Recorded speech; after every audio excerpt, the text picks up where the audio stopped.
Thanks for joining us this week on Email Geeks at Home Drinking Coffee.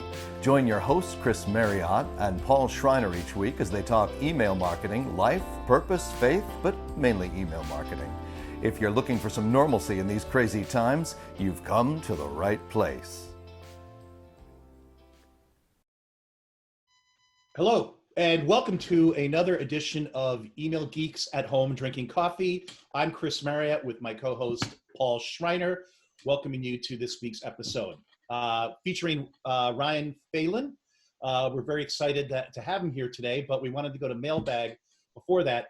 But even before I turn the mic over to my esteemed co-host, I would hope you all noticed that, we shamed him last week a little bit. Now he's got the sports coat look like me and the shirt. So I do like the professional look. I think it's upping our program's overall image. And so Paul, well done. So over to you. Thank you. Chris, our first question is off Gmail. Someone emailed emailgeekscoffee@gmail.com, and we've directed that over to you. It says, "Hey guys, really enjoyed listening to your chat. You mentioned people could reach out with some advice." He says, "We have a platform that helps email commerce sites grow their database. Do you think the following intro email subject line is appropriate?" Now, I've already read this and thought about it, so I'm going to give it to you first, Chris. On the fly. I've not seen it or heard it. And I think it has to do a little bit with just sort of, is it appropriate in our industry right now? Have we moved on enough? But the subject line is, how to grow online revenue dash name of company. What are your thoughts? Subject line's how to grow online revenue dash name of company. Yeah. I mean, but I think it's not necessarily that specific subject. Oh, we're dying. It's not that specific subject line. There's that rickety setup again. It's not that specific subject line, but have we moved on from sort of the immediate response of, I don't even know how to breathe, to now a situation where we're saying, hey, grow your online business, increase your database size, whatever the thing is, right? Well, if I understand the question right, it's more, and correct me if I'm wrong, is it appropriate to be now, pitching things that help companies grow the online part of their business, given the fact that if they have a brick and mortar, it's not doing too well at the moment. And if that's what we're being asked, yeah, I think it is appropriate. I think it needs to be broached in a way that doesn't seem opportunistic, but rather, a way of saying, here, we've got an idea that can help you do something. Yeah. Let us help you. And that's a delicate balance. Well, I'll tell you a couple of things I have seen on Twitter, because I like to follow trends there. One of the things that I noticed was initially there was this sense of like, it's a little bit off key or inappropriate to be like, hey, you should buy our thing still, right? Because we're like, I'm working from home. I don't even know where my next meal's coming from, whatever, right? And so it was like, I just can't deal with your outreach email, right? That being said, what I've seen the tone shift is to this, and I'll promote it here too, is just this idea that like, man, you want salespeople that are going to do that, right? When you are facing, just like your company's facing challenges, so is that salesperson's, right? So you want that person doing that. They're keeping the economy going. Doesn't mean you have to respond to all of them. Doesn't mean you have to do it. But in terms of, is this appropriate now? I think 100%. I think 100% outreach emails are now totally. And I'm on board with that. Yep. Cool. Anyway, that's Dirk Jansen, friend from New Zealand. Next question actually comes from Twitter, from our friend George DeGuido. George DeGuido. And he asks, are we going to get an update on how much honeysuckle you've collected in the last week?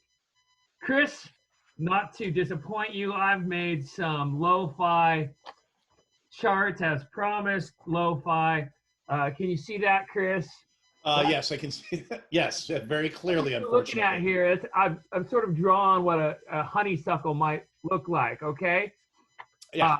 This is the honeysuckle map on where you would find it. It looks, there's the first bridge. Oh, okay. Second bridge, and there's the secret spot. Uh, Here is a chart. So far, the amount of honeysuckle I've collected this year. been a bad year, Yeah, clearly. it's been a really bad year thus far. You can see we're hovering at the 0 mark all along. And then also, if you're looking into logarithmic charts, as we all are becoming experts now, Yep. still at 0. So there you go. So, well, I hope you keep us posted every week because I know our listeners and viewers are extremely interested in your honeysuckle crop. But moving on from there. Yes. Feel free to email us, emailgeekscoffee@gmail.com. A couple of questions, just kind of throwing it out there for Twitter. Use the hashtag emailgeekscoffee. Is Instagram a thing? Do we care about that? It's a question for the geeks, right? All right, let the geeks tell us. We have our own Email Geeks Twitter alias. At this point, I don't care, but if the people say they want it, let's give the people what they want, Chris. Give the people what they want. That's always a winning strategy. Make sure you like, subscribe, share, tell the people. And I think that's it. With further ado, let's move to introducing our guest. Yeah, here's the episode with Ryan Phelan. This computer. Okay, we are hot. Yes, we are. Welcome back to the Email Geeks at Home Drinking Coffee. As you can see, three people, 3 different homes. We have this week with us your friend and mine, Ryan Phelan. Well, and I thought that was important to start because I'll be honest, yes. the first 2 years of knowing you, I was like, I don't even know how he started. Well, and frankly, our Email Geeks mailbag was full of, questions around. Make sure you ask him how he pronounces that last name. And so I'm glad we started there. We promised that we would address questions from our listeners, and that was the first one. So there we go. I'll give the quick intro to Ryan. Chris, feel free to add color as I mess it Sure. up. Ryan has been in the industry. Man, he is just a stalwart. He's been around for a long, long time, has seen a lot of things. When I have questions, there are 2 people that I go to, Chris Marriott and Ryan. And so Ryan I'm honored. Yeah, smart. Yeah, that's a good way to start. Ryan has graciously accepted to sort of talk to us this morning a little bit about just jobs, losing jobs, getting jobs, changing jobs, all that feels very relevant right now to what we're doing in the industry. Chris, what did I miss? No, what I was saying is, and what I really appreciate is because, as we said up front earlier, losing a job or being laid off at any time can feel like the end of the world, can feel like, you've got this scarlet letter on you, and that, it's all downhill from here. But the reality is it's oftentimes quite the opposite. And Ryan, is a great example of someone who has gone through a layoff, and it almost seems like every time that happens, he ends up in a better job. Not that this happened a lot. Where is he working? But and that's why we wanted Ryan to talk about, not just his feelings, at the point of a layoff, Right. but what he did to successfully, find that next job. How was he able to get better and better jobs during this process? Because we feel like, one of the things we want everyone to take away from this week's show is that, again, get over the shock. It sucks. We get it. Get over the shock, shake it off, and figure out what your plan is to get that next job. Because trust me, you're going to get one. And you can either get a great one or you can get a good one. And hopefully Ryan can give us some tips today on how you make sure it's a great one. No, he is going to give us tips. Of course. I'm taking notes because I've been there, and I'll probably lay myself off from email tech at some point. You're slacking off, Marriott. Get out of here. Let's start with the first question for Ryan, and probably the most important of the day. What are you drinking? Tell us a little bit about it. Is it the cup? Is Yeah. it the drink? What do we got here? We got all kinds of things going on. So I am not a coffee aficionado. I'm a wine aficionado, but not a coffee, right? And generally, I just have 1 or 2 cups a day. But this morning, we're sporting San Francisco Bay French roast from Costco, There you go. the big box thing that comes. But what I like about that is not only does it taste good, right? But all of and I make it into Keurig, right? So, but all of the pods are biodegradable and compostable, so you don't add a footprint to the environment. So I put them in the recycle bin. I don't have to put them in the trash and then, ducks or turtles choke on them. But I do want to highlight making the world a better place. I do want to highlight the mug. The mug is a personal creation, a gift from Kate Creamer. Is it? She painted this cup for me. So I use this religiously. It's got a little envelope on it, like email. There you So go. I love this mug. It's huge. And when I'm done with my coffee, my scotch can go in here. And Kate, if you're watching this week, I Here's can't think of a better way. I can't think of a better way to get an invite on this show than a couple of hand-painted mugs appearing at the Email Geeks at Home Drinking Coffee HQ. Yes. There we go. Good luck finding that. Chris, what are you drinking today? I am, once again, this week sponsored by Cafe San Domingo from the Dominican Republic. Love the vacuum-packed brick. Yep. And again, with my regular weekly cup. Okay. With the letters on it, the words on it that I will one day in this episode share the meaning behind them. There you go. Not yet. I have got a new mug, a mug sponsor, if you will. I'm not sure if that's the right word, but one of our employees at Audience Point, he's a programmer, fantastic guy. His wife is a potter, and has graciously offered to sort of be the official mug provider of Email Geeks at Home Drinking Coffee. So nice. Yeah. So handmade, super excited about it. We'll make sure we get you the URL in the show notes. Yep. So you can pick one of these up as well. Merch. The merch. It's all about the merch, and it's our first merch offering, which is super exciting. So, which will one day make them collector's items if they aren't already. Yes. Yes. All right. Along with all the swag T-shirts we all have. We're going to start here strong, Ryan, which is, why is email marketing the best industry in the world? Best industry in the world. You and I, and I've talked about this with a lot of people, including both of you. If you look at every digital channel out there, there's nothing that compares to the email space. And here's why. We're all at a family. Yep. And great example. Every conference I go to that has anything to do with email, the first thing I do is look and see who's going to be there for the email thing, right? For the email space.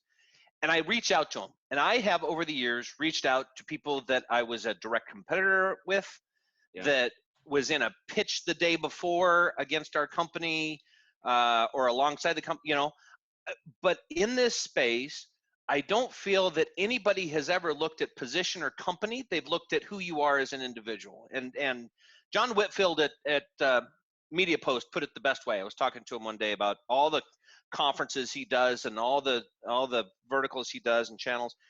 And I said, which one's your favorite? And he says, by far the email people. He says, you guys come here and we'll go out and drink till 3 a.m. with your nearest competitor and your farthest, person. And you will sit there and laugh and have fun and buy drinks for each other and not care. Right. He says, but I get the mobile people, or I get the other conference, they're all kind of in their little cliques and they're all the little groups and the companies stay together and they hate each other and they compete and he says, you guys just don't care and you are there for the betterment of the industry. And I think that's what makes people a true insider. Yep. Is that they're wanting to better the industry ahead of bettering themselves. And they see that by bettering the industry, they actually benefit everybody, including them. Yeah. And that's where I just feel like, this is such a niche, powerful industry that that we've been in, and I some of my closest friends are in this industry and have been for a long time. Cool. No, Hey, Paul, can I interrupt the flow for a second? This is the wonder of live podcasting. Alexa, notifications. Oh, so you could say something like, No, I was going nuts with that yellow flashing light over my shoulder. And I was afraid someone else would fixate on that. So I just had to. well, am I on headphones or am I on a speaker? You're on headphones, so you can't mess with my Alexa. Chris. But So now Chris, we're back to the blue light. Now we're back to the blue light.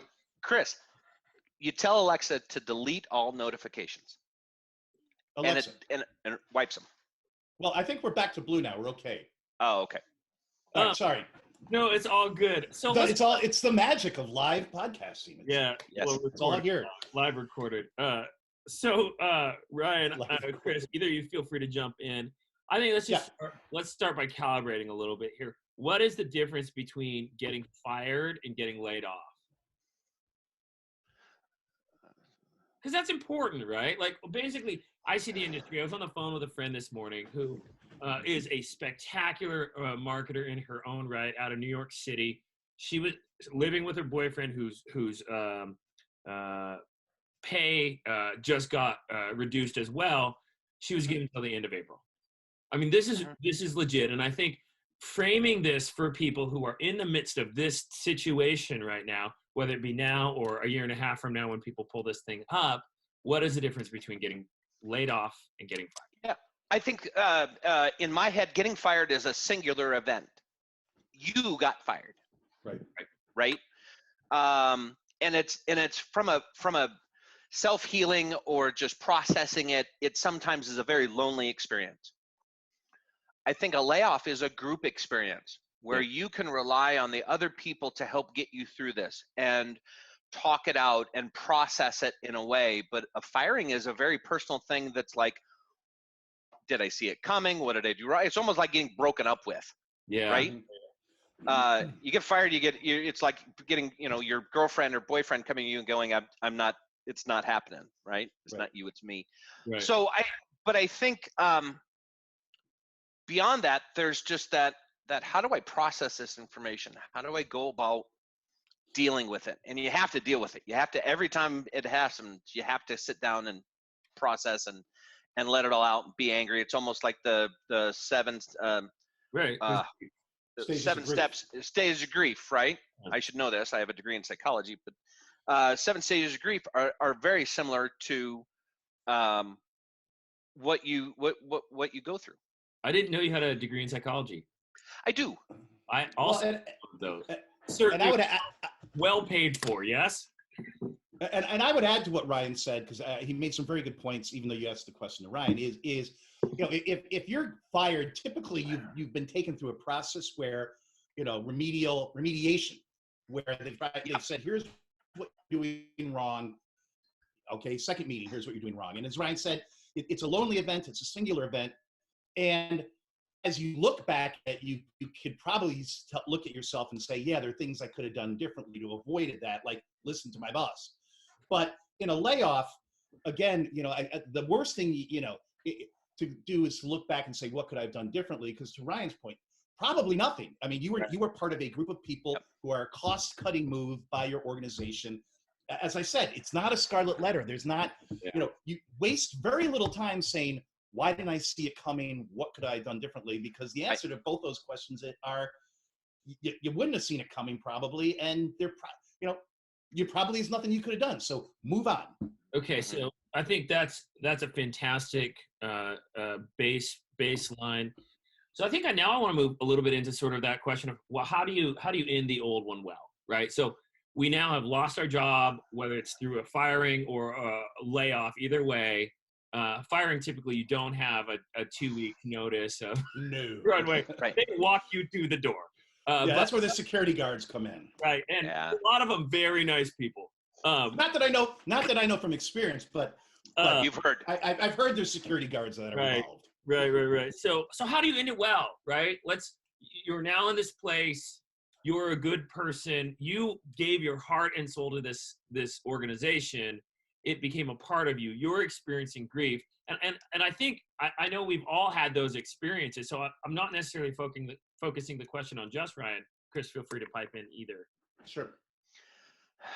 How do you end it gracefully? You end it gracefully, right? Early on in my career, when I was young and not as mature as I am today, you know, something like that would happen. I get laid off or something. And I'd be like, you know, screw this, screw you, and be all angry and want to get back at the world. And the 7 stages of grief took me in a weird direction, you know. And what I learned early on, back to the earlier conversation about this industry, right? Yep. This industry is incredibly small. Yes. And I can't tell you the number of times where I've left one company and gone 2 jobs later to another company with somebody that I worked with at that one. Yep. Right?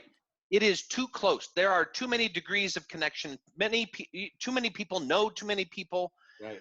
And what I have learned is that when you leave gracefully, even if the company that has left you is not. Right.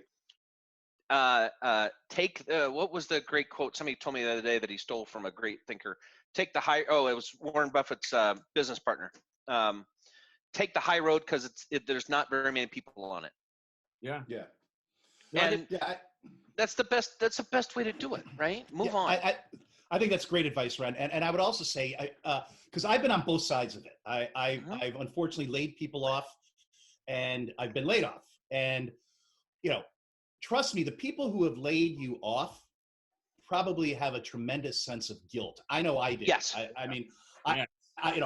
I once had to leave the building after laying off a group of people all at once, and I walked around the parking lot, you know, practically in tears for half an hour. And It's so, part of your family, right? right, it's part of your family, and you feel that you've let these people down. So the people laying you off have a tremendous sense of guilt, and you don't want to make them feel worse, because they're going to also want to help you as much as they can, whether it's, you know, as a great reference, as a, you know, whatever that may be. You want them on your side. And again, I think Ryan also hit a good point. You know, the tendency is to want to blame somebody and blame them because you don't want to blame yourself. Oh, yeah. But that's counterproductive. So It is. you know, take advantage of the fact that they, you know, want to do everything. They want to see you in a job as much as you want to see you in a job. And again, leverage that. Right. And I think building on that, yes, man, I'll tell you what, anytime I've ever had to let someone go, there is absolutely a sense of what can I do to help? Let me open up my Rolodex, my address book. Let me help you. Let me be a part of the solution for you. Right. Yep. And I think that dovetails very, very nicely into the next question, which is, what does downtime look? Right. Because you're now out of a job, but you're not in your next job yet. Right. Right. So what does that downtime look like? What I have always done, and I've felt that it's very therapeutic, is that I first take like a week to freaking get my head clear, right? And the longer you've worked at a job, the more time you need to get your head clear, because you Really need to good point. you Yep. need to get away from it, right? At the same time, what I've done to, how the heck am I going to pay rent? How in the heck am I going to do blah, blah, blah, blah, blah. Right. So before I get my head clear, actually what I have done is go through my budget and plan out how much money do I have? What do I need to cut? What is my time frame for this? Right? Yep. And that gives you a bit of security, knowing that you have X number of weeks or X number of months. Hopefully you've planned over your life to do what my father has taught me for years, to have an emergency fund. Yeah. That can get you through 3 to 6 months of no paycheck, right? But if you don't, then what do you cut? Do you cut the cable bill? Do you cut the internet? You know, what do you got to cut? Get to a point where financially you're stable, you've got a plan. Then that will determine how much time you can kind of take. And I usually say about a week, right? Take a week. Watch SpongeBob. Go. And literally, I did that on one job. I sat for a day and watched SpongeBob because I actually secretly like SpongeBob. But it's my nephew's fault. But do things that get your head out of your space, right? And then you need to have a plan. Yep. And now your job, and this is one thing that I don't think a lot of people do, your job after losing a job is finding a job. You have to work as hard at finding a job as you did in the job you were just at. That means Yeah. You get up at the same time. You Yep. have a schedule for the day. You have a plan of attack. You have, and we can go into, I'm sure, later questions of what's that plan, right? But this is the time for you to get your stuff together. Stuff. Yeah, great advice. The family show. Yeah, well, it wasn't last week, but I hopefully saw Paul last can week, rein but it- it's a yeah. family show this week. Right. Yeah. Right. No, I get that. Well, and I think that's right. And there is one thing I want to I want to talk a little bit about, because this particular, if people are watching it this week or listening this week, I think one thing that I think we should absolutely sort of bring into the discussion is that concept of economics, right? Like, Mhm. and this is just my experience. When you and I'm basing this off the housing crisis of 2006.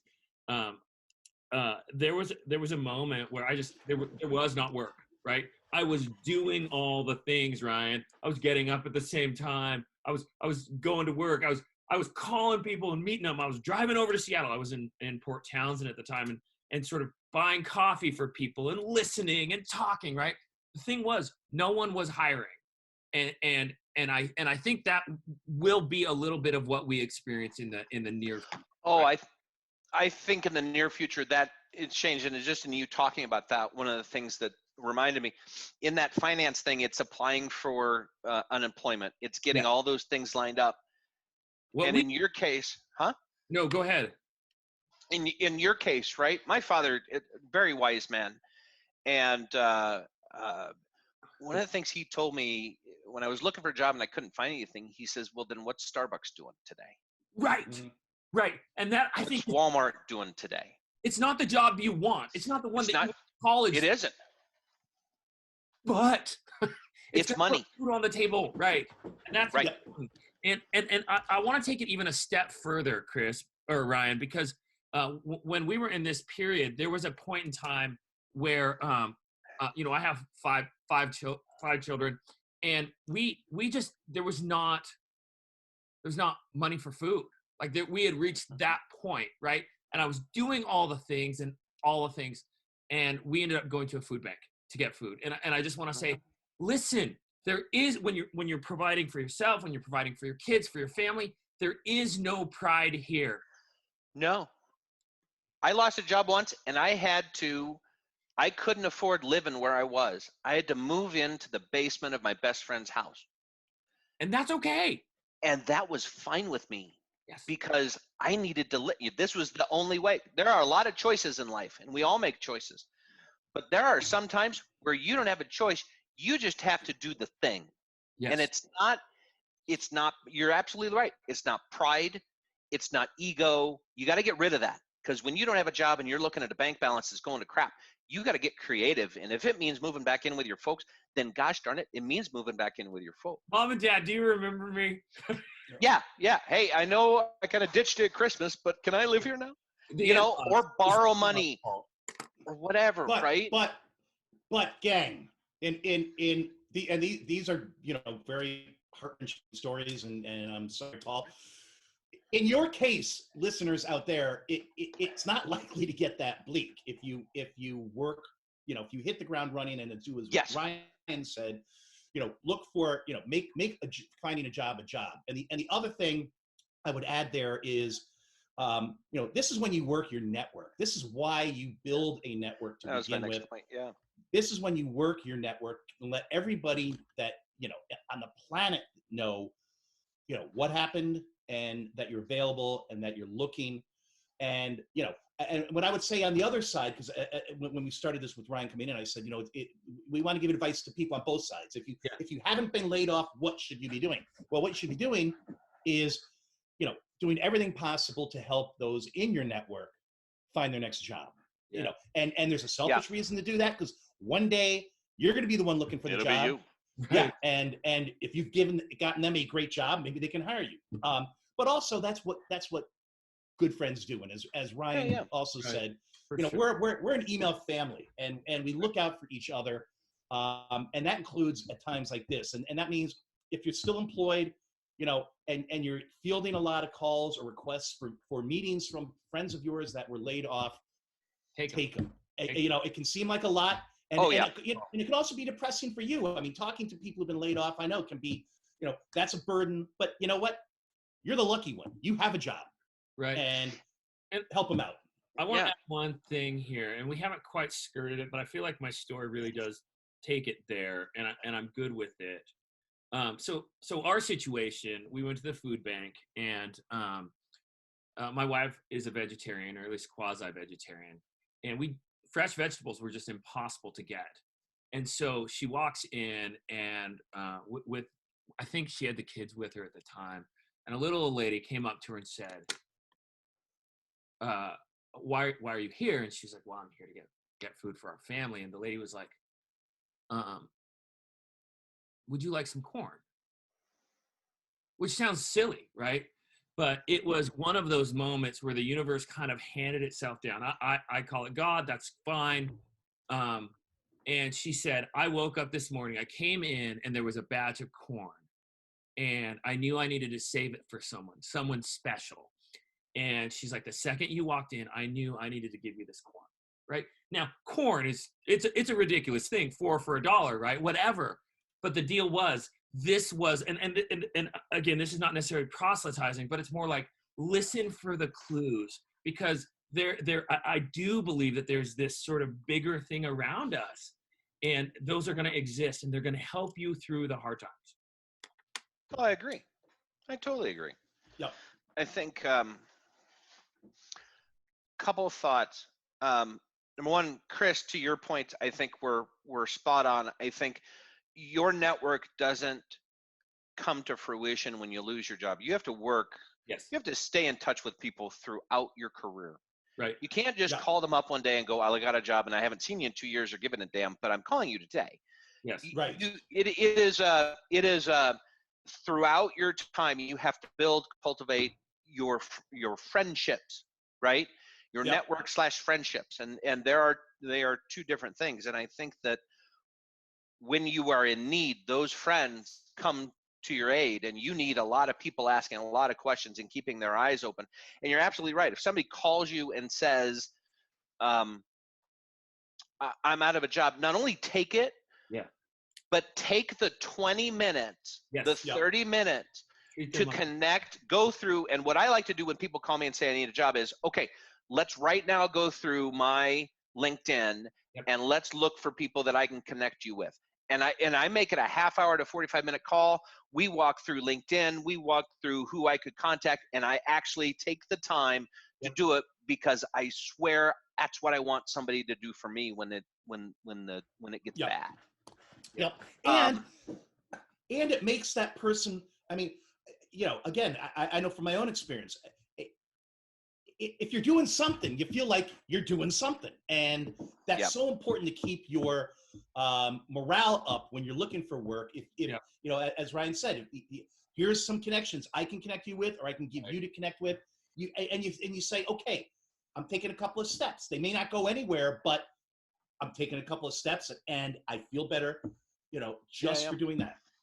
And I think, and you're absolutely right. I think, Paul, back to your point, I think there is a component of all of this that, and you and I were talking about this last week, there is a component of this that you have to recognize the signs and symbols. Yes. The things that are going on that come across your desk, your email, your life, and look at that as not only a part of stability, but a part of hope. Yes. I think a lot of hope is lost when you lose your job. Yes. And you have to get that back. And sometimes, I'm not going to proselytize. I'm not going to preach. I mean, I preach all the time on stage, I'm told that. But you have to find solace in God, whatever your religious tendencies are, whether you're an atheist or Catholic or Protestant, doesn't matter. But you have to look for those signs and symbols to trust that it's going to be okay, because it is. It's going to be okay. It may not be fun. It may be painful, but it's going to be okay. And the more that you can trust that that's going to happen, starts to build your hope back up. Yeah. I couldn't agree more, Ryan. And what I would add on that is, and if this is from my own experience, is, you know, don't ever give up hope completely, because in my, it's usually when you don't see, just like you don't see the layoff coming necessarily, you don't see the job coming. They don't, it's not an incremental. It's not like I've had a few interviews Right. or this or that. I mean, it's like, I call it a lightning strike. I mean, in my life, it's been out of the blue. I've been struck by lightning, and suddenly I have a new job, and it's better than the old one. And Oh, it's yeah. usually, again, when I'm like, oh, I got nothing, bang, lightning strike. So, Yeah.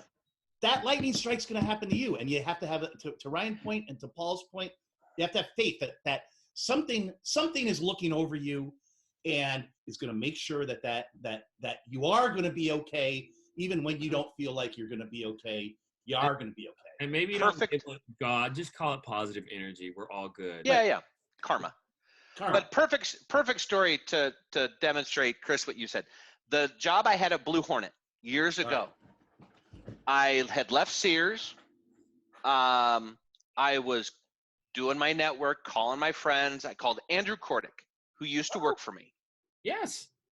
And Kordick and Morgan had started Trendline. Yep. And so I called him one day, and he needed, from what I remember, he needed help understanding something. And so I was going to help him out. And we got into a discussion of, hey, I'm looking for a job and whatever. And he tweeted a comment that says, just got off the phone with Ryan Phelan. Man, he's a smart guy. Susan Tull, who was the head of marketing at Blue Hornet, saw that tweet, checked me out, called me, and that's how I got my job.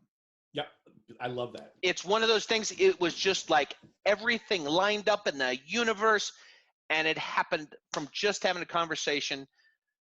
That kind of stuff happens, Yep. Okay, I like this. So we've got that it's hard work, that there's a little bit of just magic involved. You've got a couple leads, maybe you've got one, maybe you got two, maybe you got three opportunities. How do you make that new one a successful opportunity? Because again, Ryan, what it seems like is every time you sort of reemerge like a phoenix rising from the ashes. Yes. Make that successful. What does that look like? How to be successful? How to make the next job, right? Sure.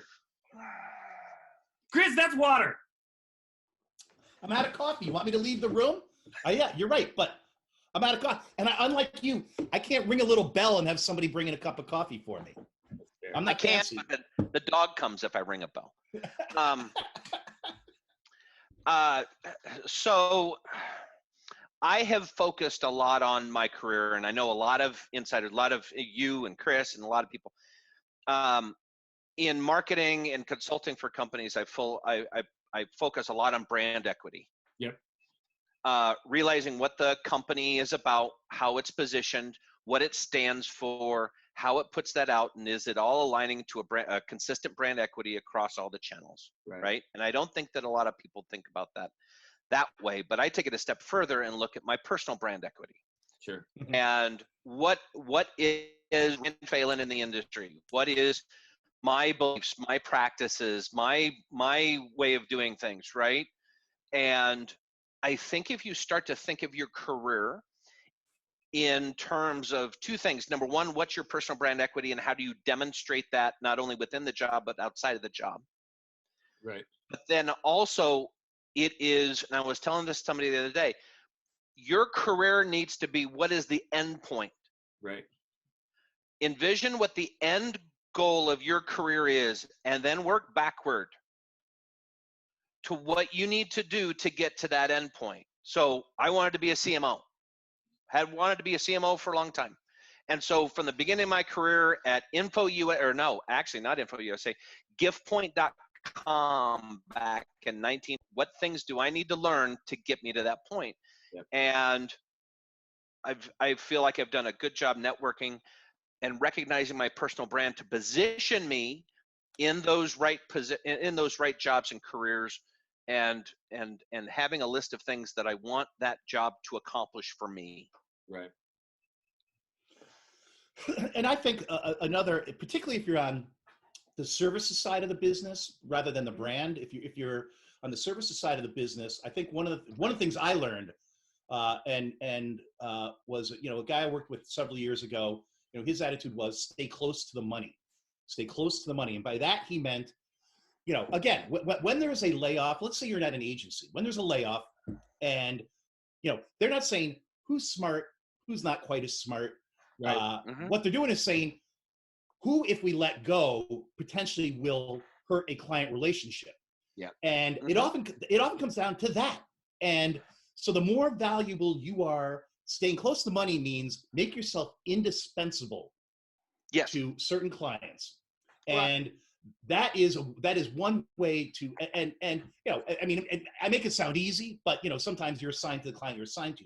But if you always are thinking that stay close to money, make myself a financial risk to lay off, that's another way to succeed. Now, in my case, you can be as close to money as possible, and if you piss off your future boss unknowingly before he's your boss, right, you still might not be safe.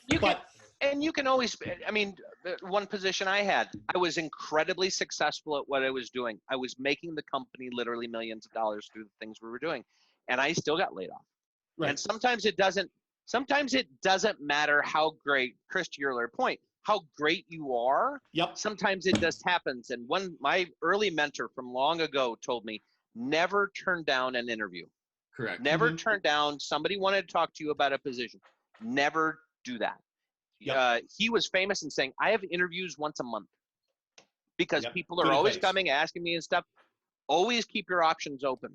You can be the most successful, but if somebody comes along with that next step in your career and it makes sense, then you want to be open to that. Never be closed and say that I'm the happiest I could ever be and I never want to get another job anywhere. Yeah. That's your thought, not necessarily your employer's thought, who may think bingo. I was just about to say, your company, and I'm sorry to say this, and it wasn't true 50 years ago for our fathers and grandfathers. There is no loyalty. Your company is not going to be loyal to you ever. And so don't give your company more loyalty than they're going to show you. To Ryan's point, you may feel like you've been taken care of. You may feel like the company's treating you very well. If something better comes along, take it. Because again, in a downturn, that company that you're with is going to cut you loose if they feel it's how they survive. Right. And it's just the way it is. I'm going to throw one more thing on here, and then I think let's move to the lightning round, if that's good with everybody. Lightning round. I'm ready to go, yes. I'll be ready for the lightning round. That's how to crawl into Paul's head, as we call it. Yes. It's Ryan said today, right? Okay. Oh, we'll give it to Ryan today? Okay, sure. People don't want to hear the lightning round about me again. All I was going to say, I'm sort of building on top of some things that both you, Chris, and Ryan, you were saying, and that's follow the jet stream. And that's whether you're looking for a job right now, where would I be looking? I'd be looking at sort of top ramen manufacturer, ventilators, medical. Like, follow the jet stream. That's where the jobs are, right? When you get into the company, there is a jet stream within the company. You positioned it or packaged it as follow the money, the revenue. Yes, but sometimes it's not as much about revenue, and it's more about sort of what's the CEO's pet project. Whatever the jet stream is within the organization, make that your thing. Final thoughts before we go to the lightning round? I would agree. Every company has politics. Yep. Now, some of the politics are a convention, and some of them are a caucus, right? But they all have politics, and you have to not only network within your industry, but you have to network and align inside of a company. Whether that is 2 steps above you, you need to, I've counseled people, hold lunch and learns. Yes. That help people understand your channel or another channel. And if you have 2 people on the call, it doesn't matter. But do internal lunch and learns. Publish or send around articles that are helpful to the propagation of an idea or a concept. Schedule an interview, and I've done this. Ask to schedule an interview with the CMO, the CEO, whatever, to get his take on what you can do to help move his company along. Or her. Understand why he or she founded the company, is in charge, what their vision is. do an interview, right? Yep. And recognize that and start to put the dots together inside the company of what you need to do to be known. For sure. Great advice. Final word. Let's get you to lightning. Oh, you No, want more? final word. I would say for people hiring today, the best hire I ever, and I've made a ton of great hires in my career. If I say so myself, I've had some great teams. I'm a great hirer, yeah, great judge of talent. But possibly the single best hire I ever made was at a fairly senior level position where I knew that person had been laid off from their prior job because there was a gap. And I thought, screw it, this guy is going to work his ass off to prove, A, that he shouldn't have been laid off, and B, that I was right to take a chance on him. And boy, did he deliver? And he, again, outstanding hire. So for employers, again, there is no scarlet letter. And in fact, today, if you're choosing between candidates, one that has a job and one that doesn't, lean towards the one without the job. Not to be a nice guy or gal, but that person is going to work their butt off. Remember, we're still, no, I'm not going there. They're going to work their keister off for you. There you go. Trust me, you're going to get a great hire. So, all right, good final word. That's my closing. All right. I'm going to turn the light on over here. If you could nice shorts. What are you, Sean Hannity? I don't know who that is. Oh yeah. Okay. All right. We're going to end with the lightning round. So Ryan, in the lightning round, I give you 5 words, one at a time, and the first word that pops into your head, you give as a response. And we use this to get inside the head. Well, I used it last week to get inside the head of Paul, and who knew about honeysuckle wine. But so this week it's the Easter edition. So I don't want Easter to be. There you go. Okay. So first word, bunny. Cadbury. Like it. Ham. Glazed. Also good. Brick. And mortar. Oh, I like that. Purple. Rain. And last one, fire truck. Whee! Well, the excellent work on that. I will only say that I was hoping on brick to get a house, but other than that, Oh, see. yeah. I gave you purple rain though.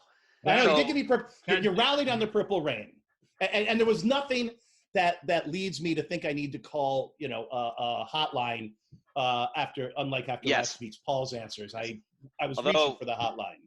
In this age of politics, I just want to get everybody's support. For the Giants. I think we can all sign up for that. Yes. Yeah, exactly. Tom Meteor. All right. Do you want to close this out here thanking our good friend Ryan for joining us? Yeah, I do want to thank. Yeah, and Paul dominated the intro, but Ryan and I also go way back. We first met at one of the Email Insider Summits, I believe, on a fishing boat with a bunch of other Dennis Damon, a bunch of other folks, and he's one of the people that I enjoy spending.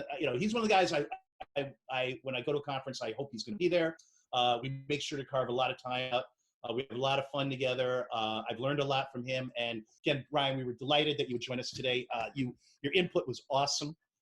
It's not it's often hard for any of us to talk about the fact that we've lost a job in the past. And your candor I think was hugely valuable to our listeners. So thank you very much. And Thank you.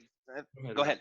I was just going to say, and I know that you, Ryan, I, and Chris, when we're talking about sort of the whole, if you're stuck in a pickle, I think we're all open. Reach out on LinkedIn, reached out on. Oh, gosh, yeah. I'm so glad you remembered that. Yep. Reach out to any one of us. We've been there. We know what you're going through. We're a shoulder to cry on, a resource to network with, and whatever else. So yeah, please do that. So Ryan, sorry to cut you off there. No, that's okay. I want to thank both of you. I'm honored to be on this, and I think what you're doing is great. I have known you both so very well over the years, and I'm just phenomenally honored to be on the podcast. So thank you for inviting me, and to reinforce your points. If you need help, if you need guidance or a shoulder or whatever, please message me on LinkedIn. Don't just send me a connection request. Say, hey, I need help, and I will make time. And one day, Ryan will be a trivia question when people say, who was the very first guest on There we Email go. Geeks at Home Drinking Coffee? Boom. True. With Kate's mug. Exactly. Walk Right. us out, Paul. All right. Well, I think that's it. Thanks, y'all. I don't think we'll do an ending thing. All I'm going to say is one of the things that we've sort of committed to 8 episodes together to see how it goes. We're monitoring sort of engagement just like you would on any kind of marketing effort. And so we're looking at things like subscribers, watches, comments. So like, subscribe, tell your friends, whatever you want to do. Point is, if you want more of this, let us know. And if you have any questions, what's that email address? emailgeekscoffee@gmail.com. There you go. Awesome. Thanks, everybody, for joining this week. Thanks again, Ryan. Paul, as always, happy Easter, both of you. And Easter. we'll see you next week. Sounds good. Bye, everybody.